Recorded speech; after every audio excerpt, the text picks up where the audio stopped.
Subscribe करा मनीज recipe या cooking चॅनलला आणि बेल आयकॉनला प्रेस करा, याने तुम्हाला मी ज्या नवीन नवीन रेसिपीज टाकते त्याचं नोटिफिकेशन मिळेल आणि तुम्ही माझी नवीन एकही रेसिपी मिस नाही करणार। तर आज इथे मी साबुदाण्याचे लाडू टाकणार आहे। चातुर्मास चालू झालेला आहे आणि एकादशीसाठी मी काल शेंगदाण्याची बर्फी टाकली होती आणि चातुर्मास चालू झाल्यामुळे मी मधून आता उपवासाची रेसिपी टाकत राहणार आहे। पांढरे शुभ्र आणि स्वच्छ असे साबुदाण्याचे लाडू हे बनतात। तर रेसिपी आपण चालू करूया। त्यासाठी इथे 1 वाटी किंवा 1 कप साबुदाणा इथे घेतलेला आहे। तो निवडून घ्यायचा आहे स्वच्छ आणि निवडून झाल्यानंतर त्याला आता अगदी थोडंसं 1 चमचा पाणी इथे घेतलेलं आहे। ते पाणी याला लावून घ्यायचे आहे आणि हाताने असं थोडंसं पाणी लावल्यानंतर चोळून घ्यायचं आहे। पूर्ण साबुदाण्याला व्यवस्थित असं एकदम कमी पाणी लावलेलं आहे, कारण जे कचरपणा लागतो लाडूचा मग तो लागत नाही हे पाणी लावल्यामुळे। आणि पाणी लावून झाल्यानंतर आता आपल्याला लगेच कढई गरम करत ठेवलेली आहे आणि कढईमध्ये साबुदाणा पूर्ण भाजून घ्यायचा आहे व्यवस्थित। आणि याचा रंग जास्त पण बदलला नाही पाहिजे आणि साबुदाणा पण व्यवस्थित भाजला गेला पाहिजे। अशा पद्धतीने हा साबुदाणा तुम्हाला इथे भाजून घ्यायचा आहे नीट। एकदम थोडासा साबुदाणा असा गरम होतो आणि एकदम फिक्कट गुलाबी रंगाचा साबुदाणा झाल्यावर तुम्ही मग समजायचं की तुमचा साबुदाणा इथे भाजून झालेला आहे। तर साबुदाणा इथे आता भाजून झालेला आहे, रंग बदलून दिलेला नाही, तर लाडूचा रंग तुमचा बदलून जाईल जर तुम्ही जास्त भाजला तर त्याच वाटीने इथे साखर घेतलेली आहे। 1 वाटी साबुदाणा तर त्याला थोडीशी कमी 1 वाटीला कमी अशी साखर घेतलेली आहे। त्यानंतर मनुके घेतलेले आहे, ऑप्शनल आहे, टाकायचे असतील तर। चारोळी घेतलेली आहे आणि ऑप्शनल आहे चारोळी पण विलायची नक्की टाका, विलायचीचा वास इथे छान लागतो। आणि त्यानंतर काजू पण मी याच्यात टाकणार आहे। पुढचे इन्ग्रेडियंट्स मी पुढे दाखवत जाणार आहे। जो भाजलेला साबुदाणा आहे तो आता मिक्सरमधून इथे आपल्याला फिरवून घ्यायचा आहे। सोबतच त्यामध्ये फिरवताना विलायची पण इथे टाकून फिरवून घेतलेली आहे आणि फिरवून घेतल्यानंतर याला आता चाळून घ्यायचं आहे चाळणीने। भरपूर बारीक काढायचं आहे हे पीठ साबुदाण्याचं।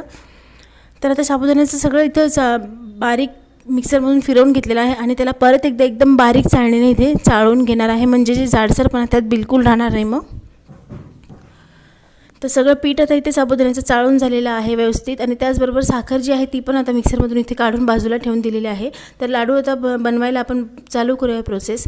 त्यासाठी इथे 4 ते 5 चमचे तूप इथे ॲड करणार आहे मी आणि तूप व्यवस्थित कढईमध्ये तूप गरम झाल्यानंतर त्यामध्ये आता जे आपण पीठ बनवून घेतलेलं आहे भाजून घेतलेल्या साबुदाण्याचं ते याच्यात तुम्हाला टाकायचं आहे आणि याला व्यवस्थित एक ॲरोमा याचा सुटतो तोवर तुम्हाला भाजायचं आहे। जसं आपण रवा भाजतो, रव्याला एक सुगंध आल्यानंतर ते आपण गॅस बंद करतो, तशा पद्धतीने तुम्हाला हे साबुदाण्याचं पीठ परत भाजून घ्यायचं आहे।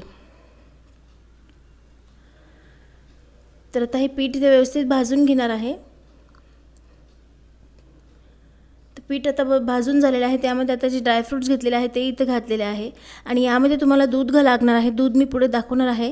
त्याचबरोबर इथे थोडेसे काजू घालते आहे आणि आवश्यकता वाटल्यास थोडंसं तूप तुम्ही याच्यात नंतर 1 चमचा वगैरे ॲड करू शकता। तर थोडंसं तूप घालून काजू इथे मी फ्राय करून घेणार आहे आणि नंतर मग सगळं ह्याचे ड्रायफ्रूट्स मिक्स करून घेणार आहे। जर ड्रायफ्रूट्स नसतील घालायचे तर तुम्ही प्लेन हे लाडू करू शकता विलायची नुसती पावडर टाकून। तर आता हे ड्रायफ्रूट्स घालून याला नीट मिक्स करून घ्यायचं आहे। तर आता जी साखर आपण बनवून ठेवली होती पिठी साखर ती याच्यात घालून घेतलेली आहे। जर तुम्हाला गोड कमी आवडत असेल तर थोडी साखर तुम्ही कमी करू शकता, पण एवढं प्रमाण साखरेचं त्याला परफेक्ट होतं। आणि परत साखर घातल्यानंतर याला 10-15 मिनटं व्यवस्थित नीट बारीक गॅसवर असं भाजून घ्यायचं आहे नीट।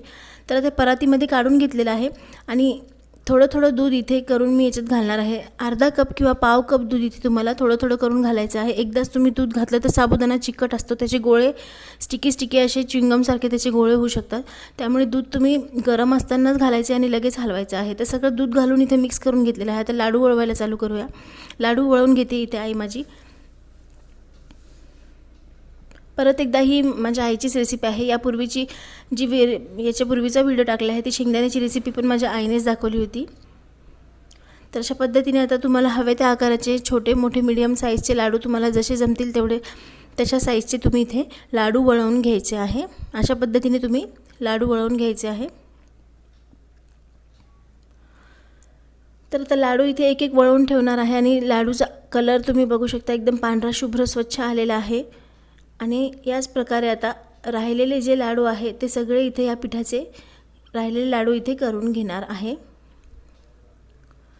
आणि हे लाडू तुम्ही बनवून झाल्यानंतर ठेवू शकता 10-15-20 दिवस 15 ते 20 दिवस ठेवू शकता तुम्ही, कारण यामध्ये दूध घातलेलं आहे त्यामुळे ते खराब होऊ शकतात दुधामुळे। पण हे लाडू जर तुम्ही आता चातुर्मास चालू झालेला आहे, बरेच जण चातुर्मासामध्ये उपवास करत असतात, तर एखादी उपवासाच्या सोबत तुम्हाला एखादी ही साईड डिश म्हणून तुम्ही 15-20 दिवस हे लाडू टिकवून आरामशीर व्यवस्थित खाऊ शकता. तर पांढरे स्वच्छ आणि असे चकचकीत साबुदाण्याचे लाडू इथे बनवून तयार झालेले आहे. साबुदाण्याच्या लाडूची ही रेसिपी एकदम सोपी आहे, पटकन बनणारी आहे. घरच्या घरीच सगळं बाहेरून दळून आणायची गरज पडत नाही. घरच्या घरीचे लाडू खूप छान बनतात. तर साबुदाण्याची ही रेसिपी तुम्हाला आवडली असेल तर रेसिपी नक्की करून बघा. चातुर्मास चालू झालेला आहे, चातुर्मास विशेष मी ही रेसिपी टाकलेली आहे. रेसिपी आवडली असेल तर रेसिपीला नक्की एक लाईक करा, कमेंट करा, शेअर करा आणि मनीज रेसिपी या मराठी कुकिंग चॅनलला नक्की सबस्क्राईब करायला विसरू नका अशा छान छान रेसिपी पाहण्यासाठी. तोपर्यंत भेटू आपण पुढच्या एक छानशा नवीन रेसिपीसोबत. Bye bye.